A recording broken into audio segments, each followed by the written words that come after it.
ಅಣ್ಣ ಅದಕ್ಕೆ ಪ್ರೀತಿಯಿಂದ ಕೊಟ್ಟು ಹೋಗಿರೋದು. ಅವ್ರ ಪ್ರೀತಿಯಿಂದ ವಿಷ ಕೊಟ್ಟಿದ್ರು ಕುಡಿದು ಬಿಡ್ತಿದ್ದೆ ನಾನು. ಆದ್ರೆ ಅವ್ರಿಗೆ ನನ್ನ ಪರಿಸ್ಥಿತಿನ ಹೇಗೆ ಹೇಳ್ಕೊಳ್ಳಿ? ನಾನು ನನಗ್ ಮಾತ್ರ ಮೋಸ ಮಾಡ್ಕೊಳ್ತಿಲ್ಲ. ಅವನ್ ಯಾರೋ ಸುಮಂತ್ ಅನ್ನೋ ಹುಡುಗನ್ಗೂ ಮೋಸ ಮಾಡ್ತಾ ಇದ್ದೀನಿ.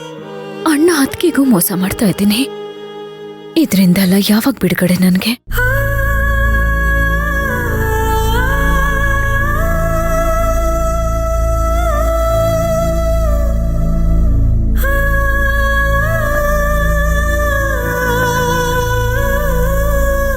ಶಾಂತಿ, ಇಲ್ಲಿ ಇನ್ನೂ ಏನ್ ಮಾಡ್ತಿದ್ಯಾ? ಅಲ್ಲಿ ಎಲ್ರೂ ಹೊತ್ತಾಯ್ತು ಬಾ ಅಂತ ಕರಿತಾ ಇದ್ದಾರೆ, ಛತ್ರಕ್ಕೆ ಹೋಗ್ಬೇಕಂತೆ. ಚಿನ್ನು, ಯಾಕೋ ನನ್ಗೆ ಮನ್ಸೇ ಬರ್ತಿಲ್ಲ.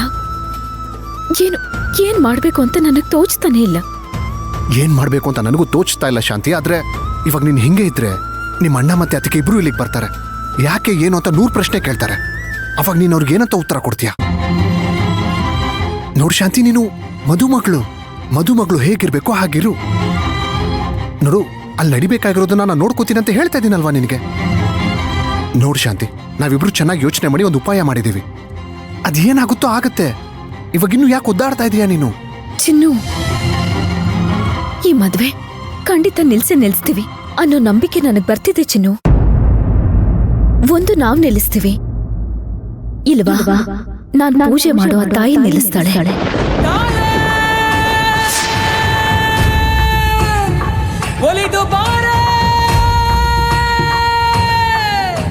ನನಗೆ ಸಮಸ್ಯೆ ಅದಲ್ಲ ಚಿನ್ನು. ಮದ್ವೆಗೆ ಶಾಂತಿ ನಿವಾಸದಿಂದ ಎಲ್ರೂ ಬರ್ತಾರಲ್ವಾ, ಅವ್ರ ಜೊತೆ ರಾಘವ್ ಕೂಡ ಬಂದ್ಬಿಡ್ತಾನಲ್ವಾ? ಹಾ, ಬಂದೇ ಬರ್ತಾನೆ. ಅಲ್ಲ, ಸುಶಾಂತ್ ಸರ್ ಜೊತೆ ಬರ್ಲೇಬೇಕಲ್ಲ. ಅದ್ ಹಾಗಲ್ಲ ಚಿನ್ನು, ಅವ್ನ್ ಬರ್ದೇ ಇದ್ರೇನೆ ಒಳ್ಳೇದು ಅಂತ ನನ್ ಮನ್ಸು ಹೇಳ್ತಿದೆ. ಅದ್ ಹೇಗ್ ಶಾಂತಿ? ಅಲ್ಲ, ಇವಾಗ ರಾಘವೇನಕ್ಕೆ ಬರ್ಬಾರ್ದು? ಅವನು ಚಿಕ್ಕ ಮಗು ಅಲ್ವಾ. ಈಗ ಅವನ್ನ ಎಲ್ ಬಿಟ್ಬಿಟ್ಟು ಬರ್ತಾರೆ, ಕರ್ಕೊಂಡ್ ಬರ್ಲೇಬೇಕಲ್ವಾ ಅವ್ರ ಜೊತೆಗೆ? ಚಿನ್ನು, ಅಲ್ಲ ಈಗ ನೋಡು, ಈಗ ರಾಘವ್ ಬರೋದ್ರಿಂದ ಏನ್ ತೊಂದರೆ ಆಗೋದಿದೆ? ಚಿನ್ನು, ಅದನ್ನೇ ಈಗ ಹೇಳ್ತಿರೋದು. ಮದ್ವೆ ನಾವ್ ಯಾವ ಸಂದರ್ಭದಲ್ಲಿ ಹೇಗ್ ನಿಲ್ಲಿಸ್ತೀವಿ ಅಂತಾನೆ ನಮಗ್ ಗೊತ್ತಿಲ್ಲ. ಮದ್ವೆ ಮಂಟಪದಲ್ಲಿ ಮದುಮಗಳ ತರ ಓಡಾಡ್ತಿರ್ಬೇಕಾದ್ರೆ ನನ್ ಮಗನ್ ನನ್ನ ನೋಡಿದ್ರೆ ಅವ್ನ್ ಮನ್ಸಿಗೆ ಏನಾಗ್ಬೋದು? ಅಮ್ಮ, ಯಾಕಮ್ಮ, ಏನಮ್ಮ ಇದು ನೀನ್ ಹೀಗಿದ್ಯಾ ಅಂತ ಕೇಳಿದ್ರೆ ನಾನು ಅವ್ನಿಗೆ ಏನಂತ ಉತ್ತರ ಕೊಡ್ಲಿ ಚಿನ್ನು? ನೋಡು ಶಾಂತಿ, ನನಗೆ ಅರ್ಥ ಆಗುತ್ತೆ, ನಾನಿಲ್ಲ ಅಂತ ಹೇಳ್ತಾ ಇಲ್ಲ. ಆದ್ರೆ ಈ ವಿಷಯನ ಅವ್ರಿಗೆ ಹೆಂಗ್ ಹೇಳಕ್ಕಾಗತ್ತೆ? ನೀನೇ ಹೇಳು. ಇವಾಗ ನೀನೇ ಯೋಚನೆ ಮಾಡು. ರಾಘವ್ಗೆ ನೀವೆಲ್ರೂ ಮದ್ವೆಗೆ ಬನ್ನಿ, ಆದ್ರೆ ಆ ಮಗು ರಾಘವ್ನ ಮಾತ್ರ ಕರ್ಕೊಂಡ್ ಬರ್ಬೇಡ್ರಿ ಅಂತ ಹೇಗೆ ಹೇಳಕ್ಕಾಗತ್ತೆ ಶಾಂತಿ? ಚಿನ್ನು, ನೀನ್ ನನ್ ಫ್ರೆಂಡು ಕಣೋ. ನನ್ ಸಂಕಟ ಏನು ಅಂತ ನಿನಗೆ ಅರ್ಥ ಆಗುತ್ತೆ. ನನ್ ಮಗನ್ ಮುಂದೆ ನಾನು ಅಲಂಕಾರ ಮಾಡ್ಕೊಂಡು ಓಡಾಡಕ್ಕಾಗತ್ತಾ? ಆಗಲ್ಲ ಚಿನ್ನು. ಅದಕ್ಕೆ ನೋಡು ಶಾಂತಿ, ನನಗೆ ಅರ್ಥ ಆಗುತ್ತೆ. ನನಗೆ ಅರ್ಥ ಆಗೋ ಥರನೇ ನೀನ್ ನಂಬಿದ್ಯಲ್ಲ ಆ ದೇವಿ, ಅವಳಿಗೂ ಖಂಡಿತ ಅರ್ಥ ಆಗಿರುತ್ತೆ.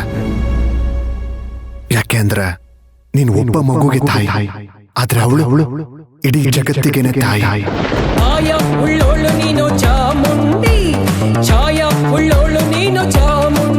ಈ ಸನ್ನಿವೇಶನ ನಾವು ಅವಳಿಗೆ ಬಿಟ್ಬಿಡೋಣ.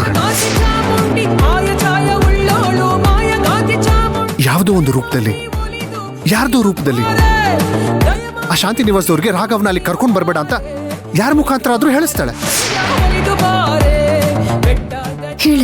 ಹಾ, ಹೇಳಿಸ್ಬೇಕು ಚಿನ್ನು. ನನ್ ಮಗ ಅಲ್ಲಿಗೆ ಬರೋದು ನನ್ನ ಕೈಲಿ ಕಲ್ಪನೆನೂ ಮಾಡ್ಕೊಳಕ್ಕಾಗ್ತಿಲ್ಲ. ಶಾಂತಿ ನಿವಾಸದಲ್ಲಿ ಯಾರು ನೋಡಿದ್ರು ನನ್ಗೆ ಏನು ಅನ್ಸೋದಿಲ್ಲ. ಆದ್ರೆ ನನ್ ಮಗನ್ ನೋಡಿದ್ರೆ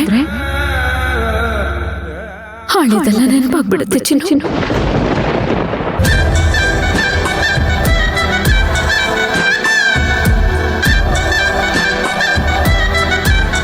ಒಂದ್ಸಲ ನಾನು ಶಾಂತಿಯಾಗಿ ಬದಲಾದ್ರೆ ಮತ್ತೆ ನಾನು ಅರ್ಚನೆ ಆಗೋದಕ್ಕಾಗಲ್ಲ ಚಿನ್ನು.